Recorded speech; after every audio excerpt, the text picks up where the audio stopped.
Hello, good evening. Welcome to Monday's North West Tonight with Roger Johnson. Thank you for tuning in this evening. Our top story. Legal action was the only option. A Wirral head teacher is awarded damages after alleged harassment by parents. Kevin Flanagan, the head at Pensby High School, has been awarded £10,000. We will hear his first TV interview shortly. Also tonight, knives across the counter will join police on an undercover operation to see if shops sell to children. The online football manager who has streamed a virtual club to success has now been put in charge of a real one. Helicopter for a hero, an aerial tribute for 102-year-old wartime pilot Peter. And it's going to be another cold day to come tomorrow, but our temperatures are gradually going to recover as we head towards the end of the week. We should see a little bit more sunshine at least. A full forecast coming up soon.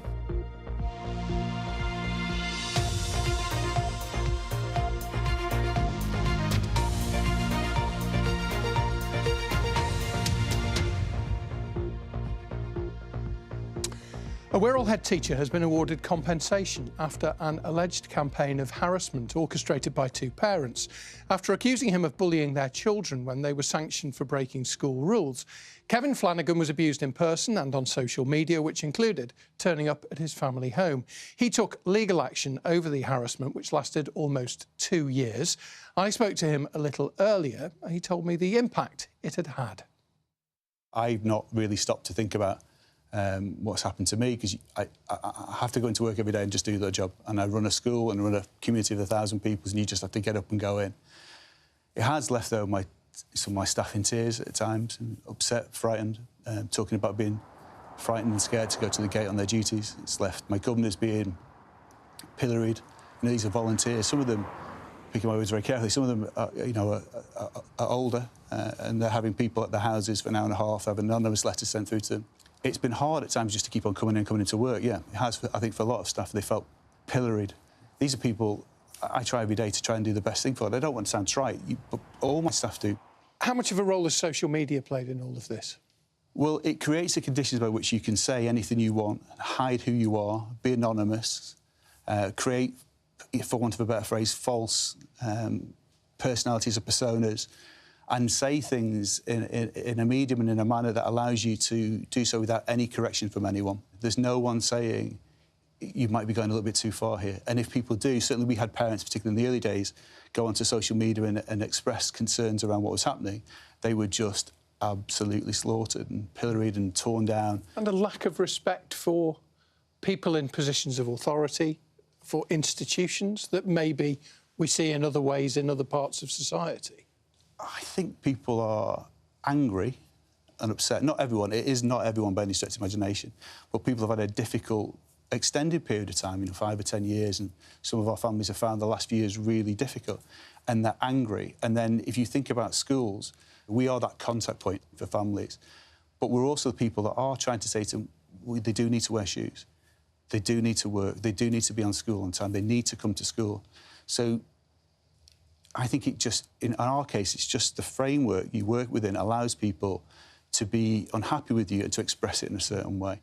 But in this instance, you felt you had to take some kind of legal action in order to protect yourselves and protect what you're trying to achieve. We couldn't get anyone else to help. Literally couldn't get anyone else to help. The police told us it was a civil matter to go to civil courts, other government bodies. We just couldn't get anyone to help. It's quite worrying for other heads, isn't it, who will be experiencing, I'm sure, the same thing that you have experienced. Yeah, I think I was incredibly fortunate with the governors I had that were willing to support us. The staff, so we've kept all our staff in place. Despite, some of them have been absolutely torn to shreds, we've kept all those in place. We are fortunate that we have an ability to generate income through the school estate. I would imagine an awful lot of head teachers have not been in this position, an awful lot of teachers have not been in this position and had to walk, yeah. Having said that, if you could rewind 30 years, would you still follow the same path and still become a teacher and ultimately a head teacher? As ridiculous as it sounds at this point in time, I love my job. I didn't have a particularly easy childhood nor a particularly easy pathway through education, but it was people in education who loved and cared and supported the children that got me through. Not so much through education itself, but through quite a difficult childhood. We had quite a difficult childhood, and to me, education's more it's more than GCSEs, it's more than outcomes at the end of it. It's the one thing we give as a society ahead of time, ahead of need, to everyone universally to allow them to improve themselves. Kevin Flanagan, thanks for speaking to us. Thank you. Now, next tonight, an undercover police operation took place today to test if underage children could buy knives over the counter in shops. It was supervised by Greater Manchester Police. 2 children posing as customers were able to buy a kitchen knife without being asked for proof of their ages, and shop staff who failed the test could face a prison sentence, as Katie Barnfield reports. So your task for today is to help us go into these shops. These police cadets are just 13 and 14 years old and visibly under 18. Today they've been out with Greater Manchester Police to see if shops will sell them knives against the law. It doesn't take long before one does. So you got one, guys? Yeah. Yeah. So what happened? Talk me through. We just pretended we needed a list of things like a cutting board and like some ingredients to play it off. So let's see the knife. That's pretty big, really, isn't it? And £2. Yeah. Did he challenge you at all? No, he didn't say a word.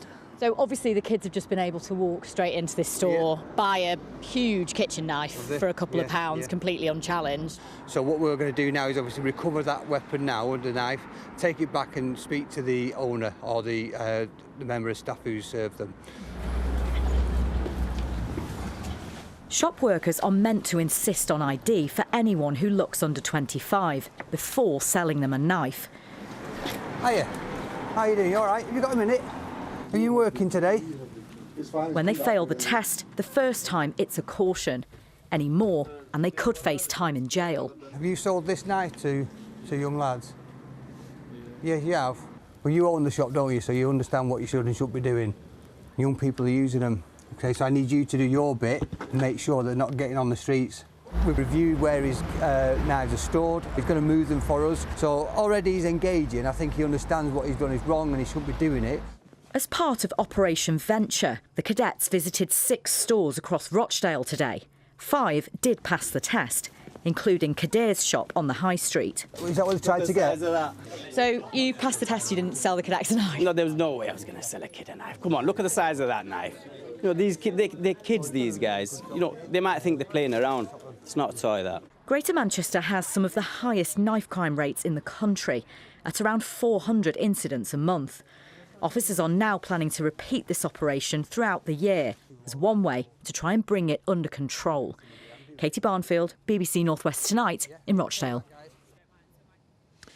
Right, let's take a look at some of the other stories which are making headlines in the North West tonight. And campaigners want people with septic tanks to connect to the main sewage network to help cut pollution into Windermere. Those with tanks can ask to join the network, if of course they're able to join the network, and especially if there's a risk to the environment. Many, though, are unaware it's an option. United Utilities says that information is available on its website. Liverpool's Maritime and International Slavery Museums will get £10 million to expand, despite fears that the money would be a victim of spending cuts. The government has confirmed that the cash will be paid as part of plans to develop some of the country's critical culture sites. And the Preston-born creator of Wallace and Gromit, Nick Park, who won 2 BAFTAs at last night's awards for Vengeance Most Foul. He won the Best Children's and Family Film, that's a new category, as well as the Best Animated Film. Now, next tonight, we can reveal that this Merseyside businessman was a convicted con man who was jailed for defrauding customers out of tens and thousands of pounds. He used to be known as Adam Minnett, but changed his name by deed poll to Scott L. Paraiso. He's now a property company boss. He's been accused of attempting to illegally evict students and trying to scare people into selling their flats at a loss. They are allegations which he denies. Mark Waddington has this exclusive report. This is Wirral plumber Adam Minnett enjoying a champagne lifestyle before he was jailed for 4 years for fraud in 2009. He cheated about £25,000 out of mainly elderly customers. Fast forward to 2024, and this is Scott L. Paraiso, the Ferrari-driving boss of Merseyside property company Urban Evolution, which rents out flats and manages buildings across the North and Midlands. The world doesn't work on trust. Part of it boils down to trust and whether you trust Urban Evolution and myself to be working in your own best interests or not. But last summer, some of its Liverpool tenants and leaseholders had their trust shaken when the firm put up notices telling them they had to get out of this building, Arndale House. We were given a letter and they hung it up, and it basically said to us that we had 2 weeks and we had to be out the building and we had to find somewhere else to live. Obviously, knowing that you don't have anywhere to live and you don't know where you're actually going to end up, it was very stressful. Mr El Paraiso told tenants and flat owners the building had to shut because of fire safety risks identified by Merseyside Fire and Rescue Service. But the fire service have told us that they never said this building should close. They said they had found some issues, but that they could be fixed relatively easily, and they gave the company time to fix them. Liverpool City Council is now investigating whether Urban Evolution broke the law by attempting to evict the students at Arndale House. It's important that the City Council investigates allegations like these. I think renters need to be treated fairly, leaseholders too, and landlords as well. But Arndale House isn't the only block where there have been tensions. We've seen evidence that Mr El Paraiso described this nearby building, Queensland Place, as worse than Grenfell. And while advising a leaseholder to sell for whatever they could get, he took no action to move people out and encouraged his staff to continue selling the flats in it. Back at Arndale House, he told leaseholders fire safety and insurance problems were putting the value of their investments at risk. His goal was very clearly to put us in a state of desperation, a state of having no way out, and he wanted to be everybody's saviour by offering them a way out. The trouble is that the way out he was offering you represented a huge loss on the money you put in and a potentially huge gain for Urban Evolution further down the road. Mr El Paraiso said he knew an investor from Oman who might be interested in buying the properties. But what he didn't tell the leaseholders was that he'd set up dozens of companies which had already bought flats in a block just 200 yards away. On the legal documents filed at Companies House, these firms were owned by a man called Mr Al Husseini from Oman. Now, I tracked down Mr Al Husseini in Oman, and he told me he'd never heard of these companies. He said he believed his identity must have been stolen and that he thinks the police should investigate. We've discovered the only link between Mr Al Husseini and Mr El Paraiso is that 5 years ago, Mr Al Husseini was a student in Liverpool paying rent to Mr El Paraiso's company. And who exactly is Mr El Paraiso? 2 years ago, some of his clients began to suspect he was in fact Adam Minnett. Remember him? They challenged him, but he denied it. After analysing photos and previous addresses of the two men, we became convinced they were one and the same man. And then came the proof. I discovered that in 2011, while still serving his sentence for fraud, Adam Minnett changed his name by deed poll to Scott El Paraiso. Now, he denies changing his name to hide his criminal convictions and says he did so for personal reasons. The people we've spoken to say if they knew the truth, they would never have dealt with his company. It is fraud that he was convicted of. I probably wouldn't have gone with the company knowing that he was behind it. I would be very reluctant. Had we had all that information presented to us at the beginning, there's absolutely no way we'd have taken him on as a building manager had we known the truth of who he was and what he had done. The law currently allows convicted criminals, including those found guilty of fraud, to change their names and so hide their previous identities. And Scott El Paraiso and his firm are still letting properties and managing buildings across the North and Midlands. Mark Waddington, BBC North West Tonight, Liverpool. Let's just have a quick word with Mark, who put that report together. He's in the newsroom for us tonight. Mark, just first of all, tell us what Mr El Paraiso and Urban Evolution have had to say about this. Well, they've denied running down Arndale House or any attempt to induce the leaseholders to sell in any untoward way. They've claimed the building was unsafe for students to live in, mainly because they say the leaseholders hadn't paid the money they needed to fix these fire safety issues, something that leaseholders dispute. They also say they only advised students to leave and offered them alternative accommodation. Mark, you mentioned an investor in your report. What about him? Well, they say their Mr Al Husseini was a different person to the Mr Al Husseini we spoke to, and that in the end he decided not to invest in either building. I did receive an email from a Yahoo email account last week from somebody calling themselves Mr Al Husseini. I asked him for some proof that he was who he was saying he was, but He never got back to me. All right, keep waiting. Mark, thank you very much indeed. Mark Waddington there with that investigation for us this evening.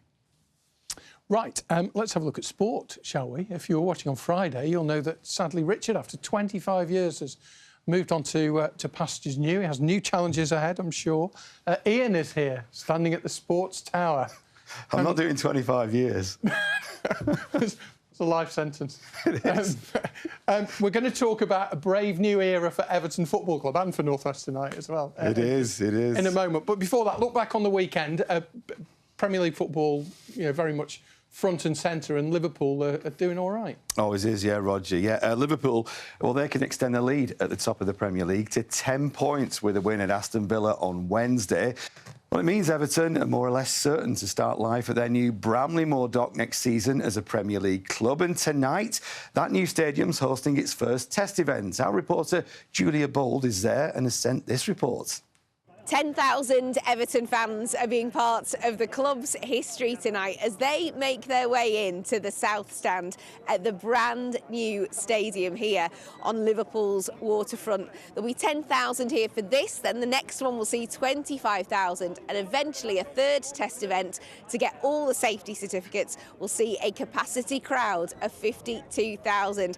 There's a lot of excitement here this evening, and you'll see much more from inside the ground on BBC North West Tonight tomorrow.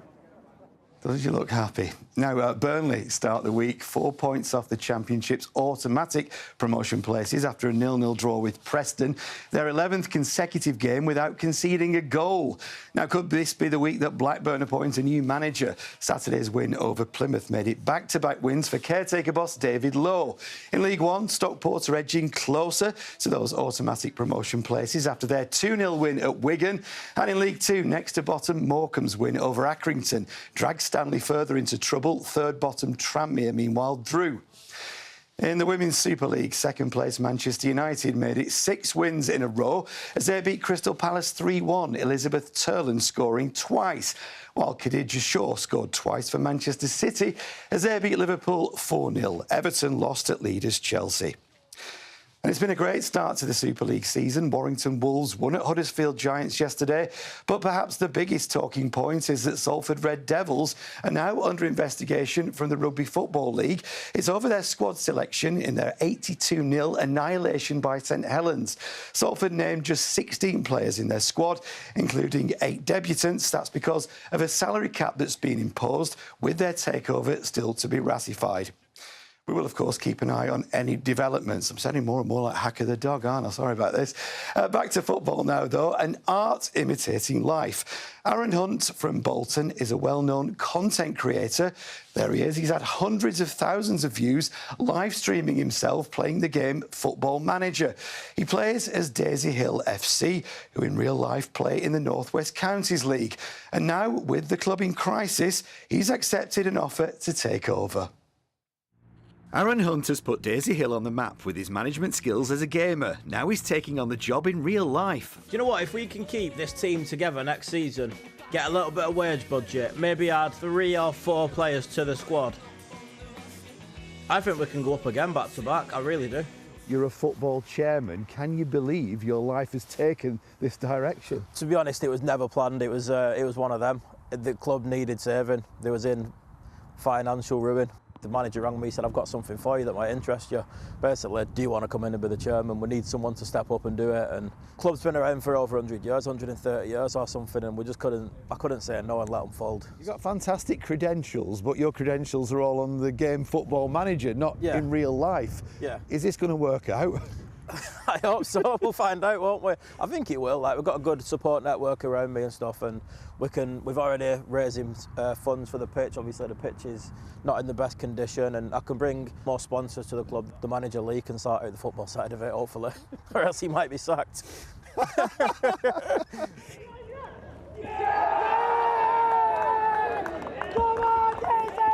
On Saturday, Daisy Hill in red drew at Main Road in the North West Counties League First Division North. Lee Hill's side are currently mid-table.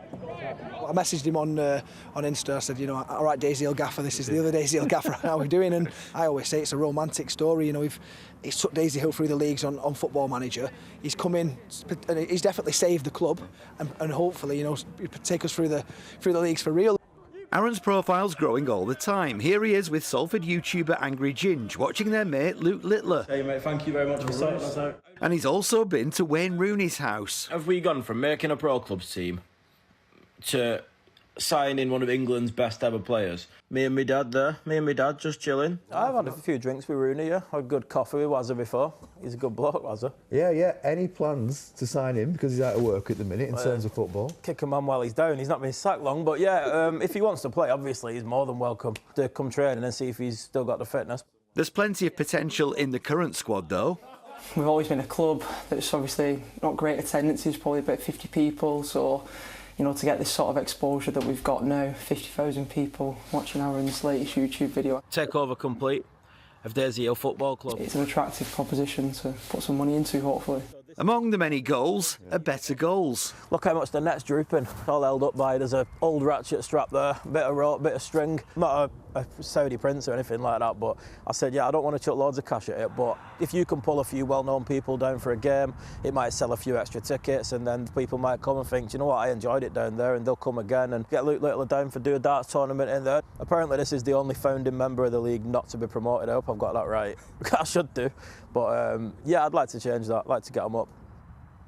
How good is that? My son and his mates, Rog, all 14, 15-year-olds, think Aaron Hunt's amazing. Right. They love him. And I think it's going to be really good for the club, that, because like Jacob, the player, said, they normally get crowds 50, 100. Yeah. They could be getting as many as 1,500, 2,000 if they play the cards right. They could get you down, they think Sean Dyche has turned up. I know, it's terrible. I'm going to gargle with water for about 7 hours now. Sorry about that. Thank you very much, Ian. Ian with the sport. For those of you who don't remember Sean Dyche, the Burnley and Everton manager, he had a similar voice to Ian's. It's half-term for many schools across the North West, so it would understandably take a very special reason to get children out of bed this morning to go to school. But at one Cheshire Primary, that reason came in the shape of Peter Davis. Peter is one of their classroom reading assistants. He is 102 and was a pilot in World War II. And there was a very special treat for him at Dean Valley Primary in Bollington today, as Mairead Smith found out. This is Peter Davies, quite possibly the oldest reading assistant in the country, most definitely adored by the children he helps here. He's very special. He makes everything fun. I didn't know how to read and then he helped me and I learnt how to read. But when you'd finished, he'd always play noughts and crosses with you. He's so special. He's making reading so much fun. He used to read a page and then we'd read a page and then it was just really fun, special and memorable. And having somebody that's 102, is he your oldest teacher, do you reckon? Maybe. And 2 years ago, at the age of 100, Peter was awarded a British Empire Medal for his work at Dean Valley Primary, helping the youngsters to read. If I make a mistake, you get a point. A far cry from his days with the Army Corps as a glider pilot in World War II. I actually started work at school after my wife died. Suddenly life became pointless. We'd been married 72 years, and that in itself is a lifetime. Being with young people, there's no two ways about it, does tend to keep you young. Lola is one of the first youngsters he helped to read. You'd always want to go and read with him, you'd want to be the first one, I always remember that. And then what they'd all been waiting for, the Wildcat Army helicopter. And a presentation for Peter. Nice to meet you, Calvin. All right, lovely to meet you. I'm just so lucky, I really am. And I just hope that everybody else enjoys it as much as I'm enjoying it. This is absolutely amazing. I can't believe this has happened as well. So back to normal half term now. How are you going to top this? Probably nothing could top this. Helicopter landing at school. I'm lost for words, and believe you me, that's unusual for me. Mairead Smith, BBC North West Tonight, Bollington. Oh, it's just wonderful, isn't it? You might remember a couple of years ago we reported Peter had been given the British Empire Medal, and today he got that special treat as well. I tell you, if you get to 102, Abby, and you can be as sharp as Peter Peter. You're doing all right. Well, I don't think I'm going to get to 32 and be that smart, to be honest. We'll see what we can do, shall we? I have managed to cook up some quite nice weather over the next couple of days, and we saw some sunshine today. There's not been a lot of it through Feb, has there? And it's been very cold. Thank you to Oldham, to Rita's Patch for sending this photo in from Oldham, and to our weather watchers, David up on the low for sending this photo in from Disley. It's a little bit gloomier over there, but we will see a little bit more sunshine, I think, over the next couple of days. If you do take a weather photo when you're out and about over the coming days and you'd like to send it in to us here at North West Tonight, all the details are on your screen behind me. You can either send them directly to me on social media, or you can sign up and become one of our BBC Weather Watchers.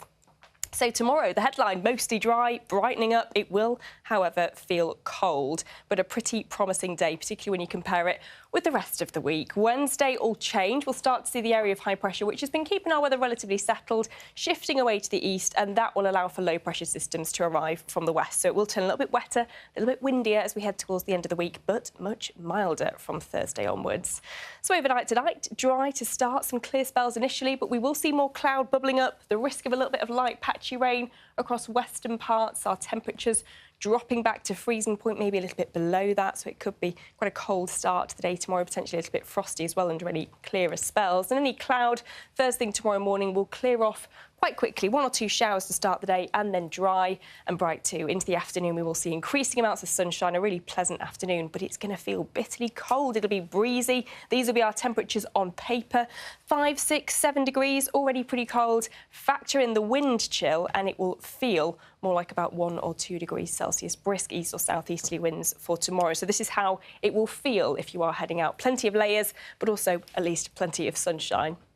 All change, though. From midweek, we will start to move into a much milder air mass. So although our weather is set to turn much more mixed, much more unsettled, much more changeable, we're pulling up milder air from the southwest into those yellows and oranges. So we could see 14 or 15 degrees at the end of the week, Ron. Kay's off this week, isn't she? She's off this week. Right, she's got this thing, Netherly, that you saw on the map. Right. She's putting a single place on Oh, for the I week. fell for it, did I? No, you didn't okay. fall for it.